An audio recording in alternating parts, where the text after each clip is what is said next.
waaw maa ngi nuyu askanu Ndar di rafetlu itamit seen taxawaay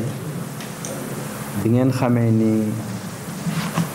mouvement citoyen bi nga xam ni jóg na porter sama candidature pour la mairie de Saint-Louis mais aussi pour le département si loolu waa Ndar facilité nañu ndaxte xam naa ni gëm nañu li nga xam ni moom lañ leen di proposer mu di loo xam ni dañ ko teg dara lu suñu si loo xam ni dëgg la si lu mun a am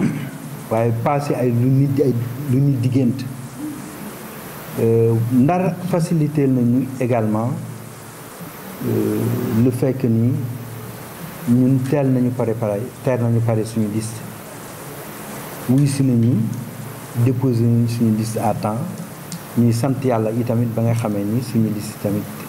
accepté nañ ko loolu moo waral tey ji suñu point de presse bi mais bala ma siy sore dañ da xam ni jógewuñu si neen mouvement yokkute dëkk bi nga xam ne moo porté suñu candidature ñii ñoo ko fi toogal Sidi Gueye moo toog Sidia Gueye moo toog sama ndeyjoor moom ak Abdou Wadoud Camara sama gauche il y a madame Ndeye Khady Sy ak Maguette Mbaye Lo ak ñi toog suñu ginnaaw yàlla def na itamit très tôt parti politique bi nga xam ne moo tudd Union Citoyenne qui est un parti national moom tam am confiance ñun yombalal ñu jox ñu seen récépissé kon nag bu ñuy dem ci élection yi ñoo ngi dem en tant que union citoyenne loolu moom laa bëggoon nit ñu xam ko déjà dès le départ li ci tegu moo di li ñu bëgg li nga xam ne mooy suñu gis-gis pour Ndar mooy képp kuy xëyee Ndar képp kuy fanaan Ndar yeewoo fi man fi am lu mu suturloo man fi am xëy googu nag la koy indi mi ngi ci Ndar nekkul feneen Ndar yàlla wërsëgalee ne ko loo xam ni bu ñu organiser bu ñu taxawee daañu fi mën a développer des entreprises yuy liggéey Ndar daañu mën a itamit jàppante nekk solidaire ndax Ndar ku ko bëgg liggéey foog nga xool solidarité yi fan la ñuy fonctionner quelles sont les solidarités fonctionnelles de Saint-Louis ak si lan lañu mën a taxaw pour tabax Ndar comme naka nañ ko bëggee ni ñu ko bëggee nag mooy c'est pas ni ko Ablaye Sène bëggee mais mooy ni nga xamee ni doomu Ndar yi loolu la ñu gis loolu la ñu bëgg ci seen dëkk te loolu pour nga xam ko pour nga mën ko da ngay commencer sa quartier yi nag dafa am lu ñu tuddee conseil de quartier yi war nañu xam seen gox bu nekk lan mooy seen mébét lan la ñu jàkkaarlool ak lii ñu jàkkaarlool nan lañ ko war a mën a saafara la koy saafara nag mi ngi ci seen loxo itamit quartier Ndar yëpp bu ñu xoolee seen bopp ni suñu quartier bi lii moo fi nekk ci problème lii dañu ñëw jébbal ci ko municipalité bu ko xoolee dina leen ni lii di seen problème de budget bii la ñu am budget bii ñu am dañuy seet yéen quartier bu nekk lu ngeen ci mën a def boo boobaa nag ñu delloo leen ko ngeen war ko dem defi te bu ngeen koy def leen kaak ña ngeen bokkal quartier ba na sa loxo waa quartier ba nekk c'est-à-dire bala ngay dem jëli fay kenn sa biti nga jox liggéey nga jox xëy ñi nga bokkal quartier bi ñu ngi dund la quartier bi te budget moom at ba at la bu at mi jeexee yow quartier bi di nga ñëw rendre compte li nga xam ne moom nga def ak nan nga ko defee est-ce que atteindre nga say objectif wala atteindre ko boobu daañu ko seet mais municipalité yi tamit digganteem ak conseil de quartier yi soppeeku daf ci war a am digganteem ak délégué de quartier bi tam soppeeku daf ci war a am parce que nag délégué de quartier yi ak conseil de quartier yi nekkuñu fi rek noonu dañ leen war a gën a jox gëdd gën jox leen moyens yi nga xam ne dina leen permettre ñu liggéey correctement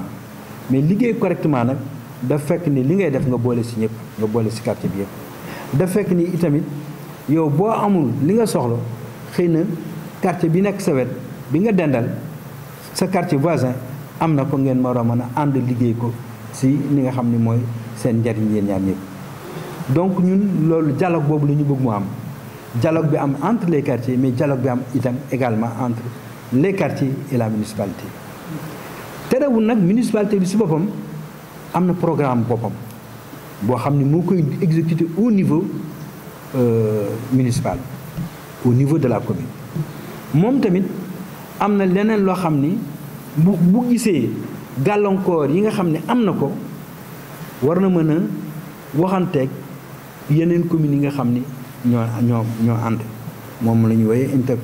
intercommunalité si loolu nar xam ngeen ni tey ji xat na xat goo xam ni amatul fu ñu yokkoo amatul fu ñu wutee suuf waaye pourtant suuf saa ngi fi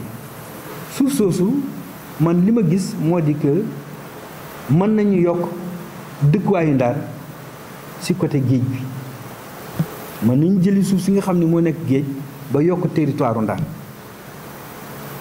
mu doon loo xam ne lu possible parce que am na yeneen dëkk yoo xam ne def nañ ko def itam loolu jomb ñun tam mën nañu def lu ñu mel mais am na yenn yoo xam ne itamit Ndar ndox moo ko wër ndox daf fi am solo ndox dafa war a di dox waaw tey fi mu nekk nii ni ñu taxawee nii di draguer bël bi noonu la ñu war a draguer itam dex gi ba ndox mi am xóotaay boo xam ni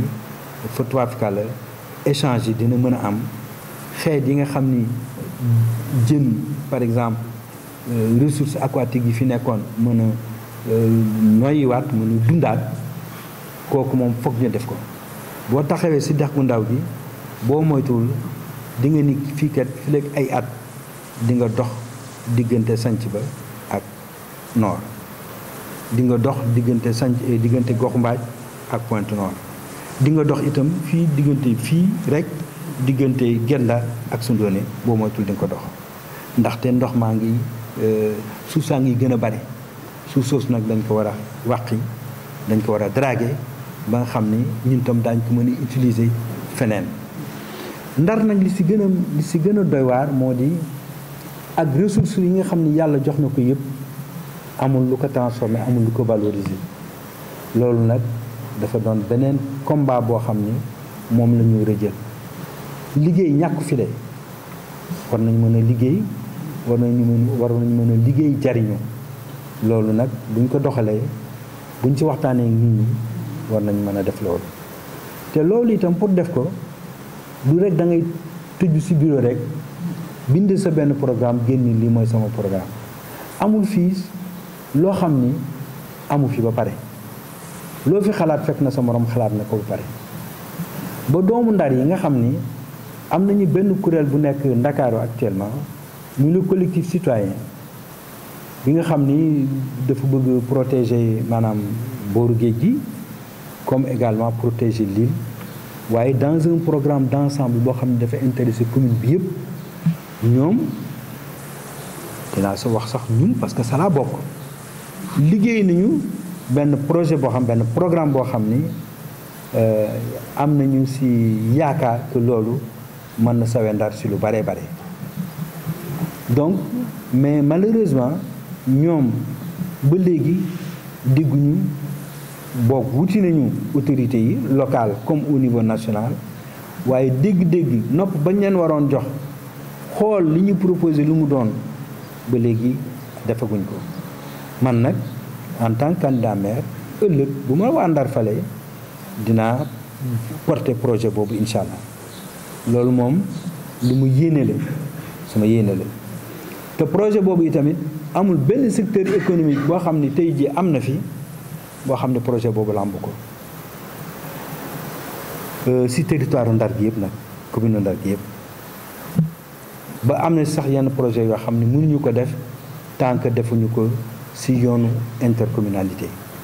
maanaam muy suñu diggante Gandiol wala mu doon suñu diggante Gandon yooyu tamit dañu war a toog waxtaane ko mais programme loo gis dafa am fu muy commencé mënoo ñëw nii sama programme ngi nii te xamoo Ndar lu fi nekk ñii wax ñun ñëpp xamuñu Ndar véritablement la moo fi nekk la nga xamoon démb du mooy li xew tey parce que da ngay dégg fan yi sax nit ñi naan y a de nouveaux quartiers mais nouveaux quartiers yi si Ndar la ñu bokk war nga xam ne ñoom si la ñu nekkee ginnaaw loolu ñi nga xam ne ñoo fi nekk tey di gérer Ndar l'équipe municipale bi fi nekk tey jii buñ ko fi jëlee moom am na lu mu fi liggéey la mu fa liggéey la sa baax daañ ko baaxal la sa dëng daañ ko rectifier loo xam ne amaloo ñu njariñ dañ koy teg fee bu loolu amee ba pare ñu ne nag léegi at mii di ñëw lan la ñuy def at mii di ñëw la ñuy def mooy li ñu xam ci at mu jëkk mi at mu jëkk mi li ñu ci xam mooy li nga xam ni conseil de quartier yi moom la ñu wax ak ñoom la ñu tànn comme activité comme projet boo xam ni moo mën a baaxal seen quartier moo mën a tax seen quartier développé bu boobaa nag daañu am lu ñuy wax dialogue municipalité conseil municipal ak les conseils de quartier dialogue boobu moom foog mu am parce que ay nit bu ñu bëggee tabax dëkk dañu ànd waxtaan dañuy déggoo ci li ñuy def dañ ci mànkoo itamit am na fi lu ñuy tuddee itam délégué de quartier war nañu xool délégué de quartier boobu liggéeyam nan la gën a mën a doxee nan la gën a mën a améliorer ak renforcement de capacité bi nga xam ne war nañ ko am ñu jox leen ko itamit mais quartier bu nekk boo nee man lii mooy sama ittee lii laa bëgg def ci sama quartier municipalité bi dina leen ci budget bi nga xam ne moom la ñu am ren lii nga ci mën a am nga tànn projet yi nga xam ne moo la intéressé nga dem exécuter ji ko waaye conseil de quartier boobu lépp lu mu liggéey itamit war na dellu wax waa quartier bi ñun lii la ñuy def lii la ñuy def fii la ñuy yem délégué de quartier boobu itam def si am wàllam pour xam ni lii quartier bi di def conseil de quartier bi lii muy liggéey mi ngi dox wala doxu ala kulial bu at ma jeexee quartier bu nekk li nga def daañu ko évaluer daañu seet ni yow ak atteindre say objectif wala atteindre ko boo ko atteindre lan moo la manqué ba amoo loolu wala mënoo def loolu loolu yëpp daañu ko seetaat ce qui fait que ni projet moom day évoluer wane fii laa commencé bu ëllëgee lay ñëw leneen la say yokku te ak la say yokku itamit mën na doon loo xam ni yow da nga ko waroon def te defoo ko parce que amoon noo ko defee wala xamoon noo ko defee nag waratuñu doxee loolu ndaxte dañ ni quartier yi foog ñu waxtaan quartier yi foog ñu doxalante quartier yi war nañu waxante ak municipalité bi tamit loo amul municipalité bi seet nan nga ko mën a amee pour nga mën a atteindre ses objectifs yi nga xam ne moom nga fixé dans l'année bu ñëwee nag ba année 1 mu doon première année de gestion véritable de la nouvelle équipe bu bis baa nag daañu xam nag projet yi remonté ak li nga xam ni la gestion la nouvelle équipe municipale moom lay proposé mais Ndar na leen wóor ni lenn am na fi moo di que liggéey daf fi amul nit ñi liggéeyuñu parce que entreprise yi ñoo fi demeewul noonu te war nañu am des entreprises yoo xam ni ñooy transformer ressource bi nga xam ni moo am fii si Ndar loolu nag dafi manqué Ndar tàggat na ay doomam parce que itamit li fi am si école si structure yu jëm fii si Ndar fa tubaab fi la bare nañu baraay goo xam ni dina tax que ñu war leen mën a utiliser ce sont des ressources humaines ñii bu ñu soxlaa apprentissage ñu yóbbu leen ñu def apprentissage ñii bu ñu soxla simplement renforcement de capacité wala une formation professionnelle conséquente ñu defal leen ko donc ñun loolu la ñuy wax te nag ñu koy def nag si amin boo xam ni ñun ñëpp dañ si ànd tënku si bokk ko liggéey ko muy njariñu Ndar yëpp waaye mënatuñu dem si tey jii bu fi projet naree am ñu ni ku farul fenn doo si bokk kooku di gestion municipale gestion municipale bi ñëpp doomu Ndar yëpp la war a concerné ak fu ñu mën a doon fu ñu mën a nekk waaye ñooñu ña leen di waxal du kenn ku dul seen conseil de quartier ñoom tamit war nañu saytu seen conseil de quartier est-ce que mu ngi liggéey pour défendre seen intérêt pour développer seen quartier. Voilà grosso modo li nga xam ne ñun gis nañ ko ni ëllëg bu ñu ñëwee toog daañu xool loolu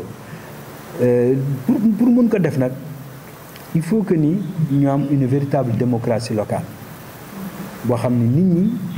conseil municipal bi dina wax ak askan wi fi nekk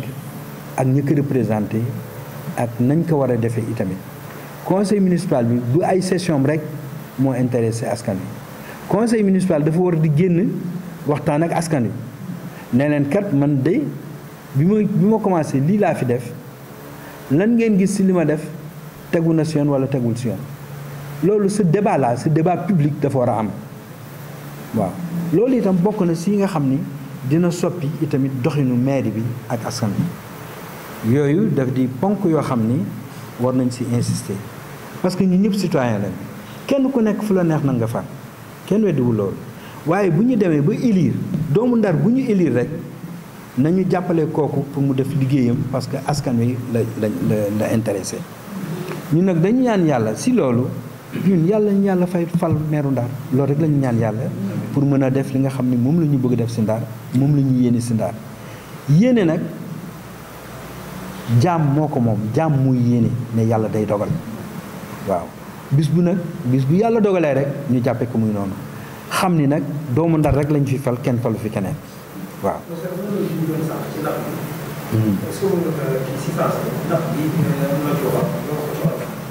secteur la yi naxasaay bi nga sax mën a sax ak ñàkk infrastructure yi rek liñ ci war a def yëpp pour mën ko relancer ak yeneen secteur du département bi. xam nga yàlla daf ñu may ñu am askanu mool boo xam ni dañu ñu xereñ ñoom ñu compétent ba àddina bi yëpp sax reconnaître que ni communauté des pêcheurs bu Guet Ndar néew na looy tasanteeg moom. waaye gis nañu itamit ñàkk politique ou bien ñàkk infrastructure bi nga xam ni moo tax kenn du transformer li nga xam ni indi nañ ko li ñu capturé dem nañ fi jamono si at yi weesu moo li daañ nappi ba ñëw jënoo du ñu mujj dara def ko lu dul tuur ko si dex gi loolu moom dafa jaaduwul loolu moom dafa tegul si benn fànn kenn mënu ko layal daal mais loolu bu amee c'est parce que amu fi industrie yoo xam ne daañu transformer ressource bi loolu ni mu amee si mool gi si géej gi itamit noonu la amee si mbay mi ba tax na itamit tey ji itamit maanaam li fi jur gi nekk si Ndar kenn mënul comprendre que at mu nekk ñu dem di jëgaani ay jur di leen indi war nañu am foo xam ne bu ñu fa jaaree daañu développer la filière yëpp te loolu c'est possible mais nag structure d'accompagnement ya fa war a teew daf fi nekkul loolu nag mu doon loo xam ni vraiment Ndar waa Ndar dañ ko mettitu te boo gisee li xew itam nii si Langue de Barbarie particulièrement fii si Guet Ndar ak ni fi gaal yi mel futubaat fi kàlla ñàkk aménagement dong moo ko waral te loolu nag war nañ si jóg ñun itamit ñaan nañ yàlla bu ñu yàlla dénkee mairie bi daañu jóg ci problème yooyu seet nu ñu koy saafara nu ñu koy réglé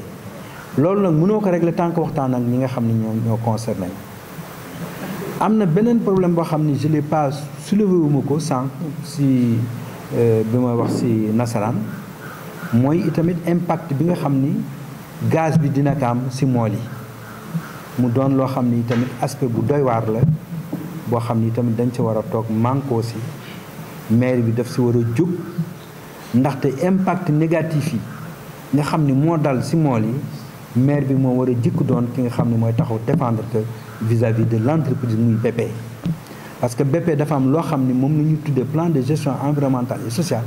mu war ci matal responsabilité yëpp ba mu mat sëkk dàmp mool yi na mu waree dàmp askan wi na mu waree parce que du mool yi rek ñoo impacté wu ñeneen ñi itam dañ sa impacté wu parce que gaal yi bu ñu demul géej ndaxte Eiffage wala BP ñooy liggéey fii bis boobu yi tamit doomu Ndar ba jóge woon Tenguidiène di ñëw wala jóge Pikine di ñëw fii si Langue de Barbarie bi fii si domaine bi di fi daan si dooleem kon moom tam dañ ko impacté donc li war moo di mairie bi dafa war a jóg waxanteeg BP nekk am na un plan de gestion environnementale et sociale boo xam ni da nga si war a tënku defar ko compenser nit ñi na mu waree mais mënuñu yem rek si ni BP am na RSE kooku ma ngi koy def si volonté boppam responsabilité sociale environnementale oui ou responsabilité sociétale responsabilité d'entreprise peu importe loolu moom moo koy def si coobare boppam waaye loolu mënul taxaw à la place du plan de gestion environnementale et sociale beneen bi mooy li ñu tuddee contenu local boobu diggante BP ak état bi la ak mairie bi itamit parce que BP war na taxaw ci contenu local boobu wax état bi nekk lii ak lii ak lii ak lii lay def ba askan wi yëpp mën ci gis boppam loolu nag dafa di gàllankoor yoo xam ni ma tey ji sax même bu ñu nee ñoo ngi draguer fleuve ñoo ngi draguer embouchure bi impact la ci mool yi tamit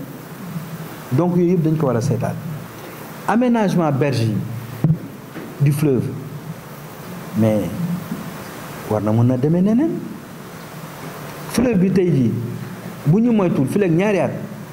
boo moytul di nga jógee goxu mbaaj dox jëm Pointe Noire jaar si dex gi da ngay dox mu da ngay dox parce que le lit du fleuve c'est ensablé kon dañ ko war a draguer ba mu set wecc gaal yi xëy na day boo gisee gaal yi boo yëg pont bi gis gaal yi da nga naan c'est pittoresque waaye c'est pas de l'aménagement gaal yi du fii na ñii lañ war a nekkee fii nii lañ fi war a taxawee camion yi ngi gis yëpp mareyeurs yi ngay gis yëpp ñuy dem jaayi jën yi nit ñi taxawee fii tamit luy impacté itam ci tourisme bi la ba tourisme tax na fii ñu toll nii côté Langue de Barbarie rek moom doxewu fi na mu war a doxee donc yooyu yëpp maire yi daf si war a taxaw comme il le faut maire yi dafa war a waxtaan ak askan wi war a am débat boo xam ni li ñuy wax un débat public citoyen maire bi daf ko war a am ak askan wi donc loolu ñun si loolu la ñuy wootee dañuy wootee pour offrir un autre programme de développement de la ville de Saint-Louis dañuy woote pour wax ni lii ñii fi nekk ñii fi jaar li ñu def mën nañu def lu ko raw lu ko gën te mu di njariñu askan wi donc man brièvement loolu rek laa bëggoon wax tey jii parce que bu mu fi doon toog di génne catalogue méthodes yi nga xam ne am na si Ndar jàppal rek par exemple ñi nga xam ne tey jii ñoo nga xaar yàlla wala ñu yóbbu leen côté Ngaleel la ñuy dund tey jii loolu lu metti la te mi ngi bëgg yàgg projet yi nga xam ne ñoo ngi fi pour toppatoo leen itamit nañu waroon doxewuñ ko également donc question yooyu yëpp nag wax rek doyu si foog nga am taxawaay te taxawaay boobu du feneen lu dul mairie bi bis bu ñu taxawee si mairie bi nag daa ngeen gis bu soobee yàlla li ñu mën a indi si xar kanam bu bees bu Ndar donc maa ngi leen di gërëm loolu laa bëggoon jottali sama mbokk waa Ndar yi profiter si bis bi nga xam ni tey jii xam nañu candidat yi nga xam ni yëpp daañu dem si élection locale yi di ñaan waa Ndar di ñaan askan wi képp ku yàlla fal ëllëg janvier 2023 nañu jàpp ni kooku doomu Ndar la jàppale ko moo war pour mu réussir programme bi nga xam ni xëy na am na ko pour mën a doxalee jëmale Ndar si kanam pour que ñu mu doon suñu njariñ ñi ñëpp waaye nañu xam ni Ndar mënta am fukki nit ak juróom-ñaar yoo xam ne dañ ne ñoom dafa tubaab fikà la waaye mu am ñi si des la grande masse de Saint-Louis seen xëy bis yàlla sàkk mu doon lu jafe seen dund doon lu jafe mais alhamdulilahi rabbil alamin dañuy nekk si dëkk boo xam ne dañuy jàppante dañuy jàppalante dañu am solidarité man nag solidarité boobu laay wootee Ndar bi nga xam ne ay entreprise ñoo koy doxal si loolu laay wootee moo tax ma wootee si Saint-Louis une ville entreprenante et une ville solidaire maa ngi leen di gërëm merci beaucoup. Au départ pour la commune de Saint-Louis avec une gestion participative, selon vous, quels sont les problèmes prioritaires de la commune de Saint-Louis? Quels sont les problèmes prioritaires de la ville de Saint-Louis? mais ñun li ñu njëkk am d'abord mooy boo fekkee ay nit nekk si naqar da nga leen di jéem a génne si naqar googu ñu nekk naqar googu ñu nekk ñi mu dal mooy ñi nga xam ne tey jii ñoo ngi nekk xaar yàlla mooy population yi nga xam ne ñoom lañu déplacé ñooñu nan la ñuy indil saafara d'abord ci seen ay préoccupation loolu mooy premier problème bi li si des problème boo fi mën a tudd parce que li indi xaar yàlla li indi fale Bujuk du dara mu dul lu dul population yi ñu jëlee si booru géej gi loolu loo xam ni lu fi nekk la beneen question bi fi nekk principalement bu fekkee ni Gendar gii la kenn mënul comprendre que Gendar ay at a ngi nii école fonctionné wu fi wala fonctionné normalement te at yi weesu yëpp meilleurs élèves de Saint-Louis sortaient des écoles de Gendar kon nag loolu war nañ ko xoolaat war nañ ko seetaat donc loolu itam problème la problème itam question santé structure santé yi fu mu nekk vraiment seen doole seen kàttan demewul noonu moo tax da ngeen di gis bu yàlla saak ñu ni am na ñu jóge à l'étranger ñëw di pour toppatoo suñu santé waaw loolu nag bu ñu nekkoon si lu jaadu fii Ndar gi du ñu génn di jéggaani fenn wala di demander assistance à l'étranger parce que ñooñu di ñëw di ñu indil fekk nañ fi ressource boo xam ne buñ ko toppatoo woon na mu waree kon du ñu am problème yooyu loolu nag du Ndar rek du mairie Ndar rek c'est l'État du Sénégal aussi kooku moom il faut qu'on soit clair là-dessus problème mu Ndar du li nga xam ne rek li maire bi tële la waaye itamit mooy li nga xam ni République du Sénégal moo ko indi lu Ndar moo ko réglé wul au plan national loolu moom lu am la